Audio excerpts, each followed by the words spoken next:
Excellent. Okay. Good morning and welcome to another episode of Business Spotlight. And I'm very excited to be chatting today with Lynn Wood from Ideaspies, who her business was actually nominated one of Australia's coolest companies. So welcome to the show, Lynn.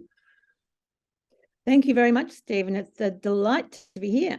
Great to have you. Great to have you. Yeah. So tell us a bit about your business, your platform, Ideaspies. Love to. Well, Ideaspies is an open innovation platform that's designed to appeal to people who are curious, creative, innovative, and all the positive things in life. So if you're one of those people, and you have joined, so I'm so pleased that you have joined. I hope some of your listeners do as well. Yeah, so the whole idea is to look out and see the positive things happening around the world and keep a record of them with Ideaspies. And it's an inspiration every day. Instead of what we call doom scrolling, you should be cheer scrolling, looking at these positive ideas which can make your whole day better, more positive.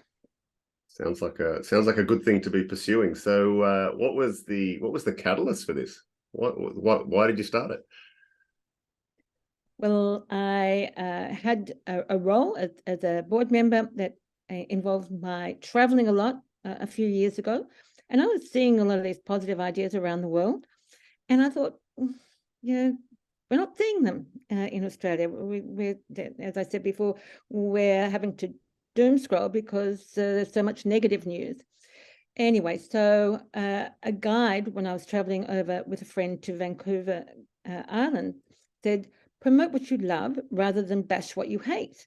And it really resonated with me and my friend. And we thought there needs to be a positive platform that shows these positive ideas, all explained simply, so people can see them and realize that there is a positive future. It's not all doom and gloom. So we set it up initially on Facebook, and we're sitting in a hotel room and thought, what do we call it? And it had to be a name with ideas in it. So we went through all the different names. And then we came across Ideaspies. I thought, oh, well, can we get it on .com? Because we wanted to get something on .com. I'm very surprised that we could. And so registered the name. And this is, of course, before the spies became topical with the Russian spies. But even that's actually quite good. It's attracted more attention to it. And as I mentioned, set up on Facebook, trialed it. It was pretty popular on Facebook. And then the next thing is we need to have a website that connects with it. And so we thought, how do we do that? What's the best platform for it? At that time, it was WordPress. So I did a course in WordPress to get it going, like understanding things. And then, of course, I couldn't keep up with development. I'm not a developer. You actually could call me Miss Diversity. I've got many other diverse skills, but not website development. Mm-hmm. And so we actually hired a developer who was a graduate of my friend's university. She's a professor at a university. She sensibly decided to stay with her professor role at a New York university, and I decided to take this on because I thought that this needs to be done and somebody needs to do it, and I've got the skills because of my career has involved marketing and then finance and over many sectors. So I I could cover the sectors, which we call topics. Yeah. And so it just developed on and on and on because people like the idea, and I was told when first developing it could be like a TED Talks worldwide. It has the potential. It's a different form. Mm-hmm. And so that's always been in my mind, and how do we get it going and how do we get the support for it? And that's where I appointed an advisory board who are people who had already been supporting it, not just high-profile names for the sake of high-profile associations, but high-profile names who are interested in innovation, supported it, and would support what we're doing. Yeah, so they've been very helpful in guiding the development of it. But it's always a challenge. But it's a fun challenge. It's all fun, and all the people involved with it. One of the whole big point is to have fun with it, and the positive vibes. We call it positive people with positive ideas. I'm glad you're one, Stephen. I try to be. Thank you. So what's the journey been from, that initial kickoff to today? How has the growth been? What have you learned along the way as well? I have learnt so much, because this tech world is changing so rapidly. The digital revolution, it's just amazing what's happening now because it's enabling all these ideas. Mm-hmm. And that's the beauty of it. We've been going for a few years, and I thought we'd run out of ideas, but there are more and more ideas coming through as a result of this tech revolution, the digital revolution.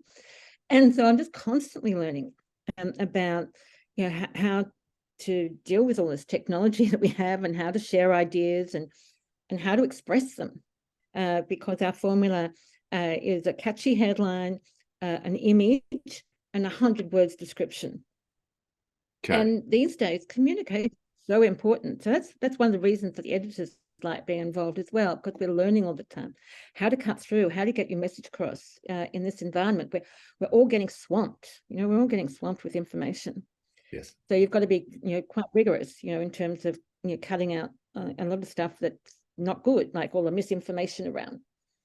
The site is curated. Every time somebody puts up an idea, I'm learning something new. If you look at any of those ideas, they're really good ideas. So learning every day, I sort of get a real kick out of seeing what's out there. Excellent. And what's been your approach to promoting Ideaspies? What's worked that you found to actually grow the users? Yeah, well, in terms of promoting it, it's social media. I don't pay for any advertising because we don't charge. It's a social good. We don't pay for any advertising.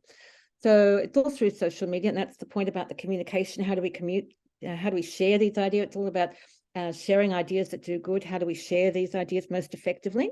And we've been learning in that. More recently, publications have been writing about it. And that's always very handy. We have a media page showing all the media we're getting.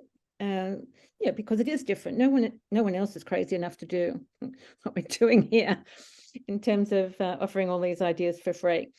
And so just you all being interested, Stephen, that's fantastic to get the message out, because we have this free resource that's very uplifting.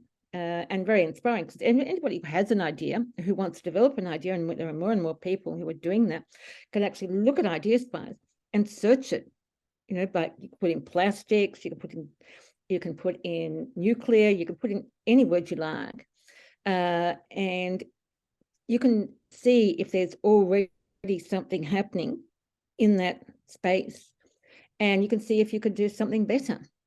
Or in fact, you can just associate, because it's 100 words description and usually a link for more information that you can go into to see, who's involved with that particular idea. So it's a really good research tool.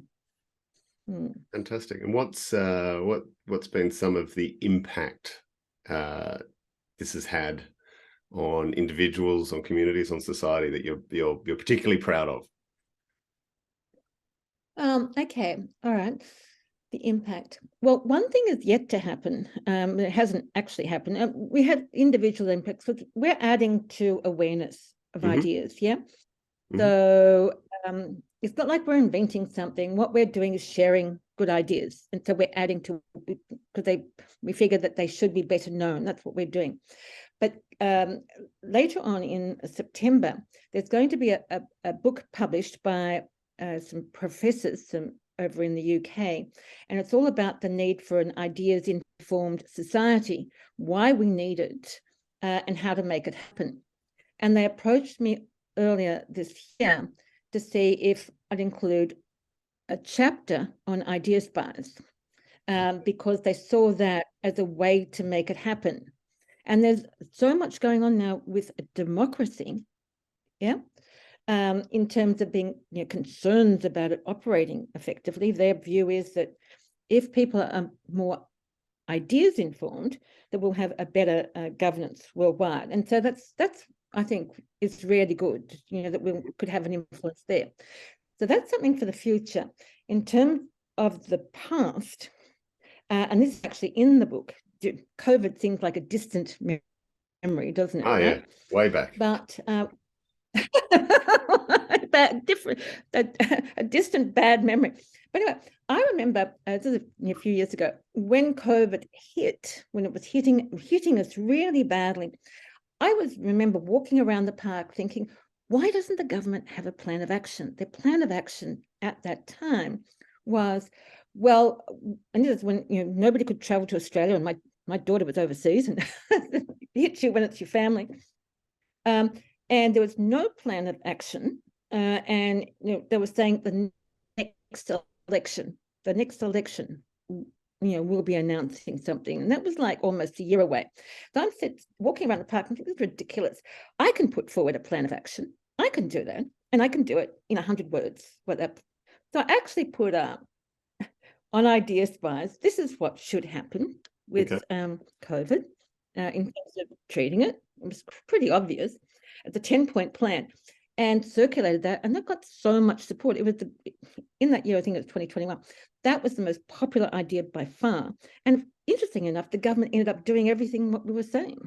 But I thought it was just to embarrass them, not that a small minion like me could embarrass them, but it was like, if I can do it and spread a positive message about how we should deal with this rather than all the negative stuff that was around at the time, the government should be able to do it. And they finally did that. Obviously, it's more difficult for them, of course, than it was for me. But I thought we need something here to get over this, because it was pretty catastrophic at the time. Okay. So anyway, so Ideaspies can be used like that. And so going forward, we have a skills program as well. So that's lovely as well, in terms of giving kids the opportunity to put their major design projects up on Ideaspies. And get comments from business and industries. So we can be associated with very positive projects in terms of getting support for ideas that are solutions or suggestions to improve them. So all of that, I think is really good, because it's a medium that sociopaths are not going to join Ideaspies. Now, I hope none of your listeners are sociopaths, right? Well, 1 in 100 will be. No, well, well. They don't join Ideaspies. You can't imagine a sociopath calling themselves an Ideaspy, can you? No. So thinking to the future, where to from here? What's what are you excited about? What's the big grand goal? Well, as I mentioned, I've always had the vision it could be like a TED Talks. It's a positive version of Facebook, and so it could be super popular, except that Facebook is one of the reasons it's popular is you can also share negative ideas, which we don't do. But anyway, what I'm looking at doing now, I've spent a lot of time developing a platform like this. I'm sure you would appreciate. Is very complicated. It's all designed to look incredibly simple, but it's very, very complicated. Just the fact that we could do something like that, a platform that has the functionality of Facebook, that you could do it, is pretty fantastic as a result of the digital revolution. That's been very difficult. That's the first step. Second step was getting the people to support it. And on our About page, who are really good people who have skills in the various topics and also advanced skills. And the third stage is really making it better known so it can expand. Now, we're at the stage now where, because it's run with volunteers, we've been able to get to the stage through a lot of investment in time and money, right? But we need to associate with a company that appreciates what we do, and preferably a company that has products and services that are innovative and that we could feature and promote, and that has a collaborative, innovative culture, such that they would also like to promote other organizations that do good. So that's a stage we're at in terms of how do we identify which is a company to partner with for the future, so it becomes sustainable and can grow further to achieve the potential, that's been designed to have. So that's the next challenge. Excellent. If you've got any suggestions, I'd love to know. Just dream big. Dream big is all I say. Yeah. So you mentioned no sociopaths, but let's go for the for the call to action. Who should be coming and joining the platform Ideaspies? Well, I think the people like you, quite frankly, yeah, people who are interested in innovation, who are curious, who are supporting others, who like the idea of supporting others. They're not just self-interested. People who are interested in the public interest, the common interest. Anybody who likes to see positive ideas every day. Yeah, we have a very good relationship, for example, with the Centre for Optimism, because there is a link with optimism, being an optimistic person. And as an optimistic person, you're more likely to see positive ideas because you're open to seeing them. Yeah. So yeah, all those sort of people should definitely join. And Fantastic. Also people doing working on projects, doing research in this area, looking for ideas, because it's a really good way to search ideas. Because there are over nearly 7,000 ideas on the platform now, all expressed very simply. So it's very easy to search if you're looking for any new ideas in any particular subjects or topics, and or you're looking for developing your own. Fantastic. Or investing in them. If you're investing in any of the people now investing in ideas, you could just check the parameters on Ideaspies and see if there's anybody else doing that. It's good. It's good source of research. Yeah, okay. All right. So if you're out there and you do have a positive idea, sign up. It's really simple to join and get your idea out there. So once again, thank you so much, Lynn. Great to chat with you. And hopefully our paths cross again. Thank you very much, Stephen. It's a pleasure. You're welcome.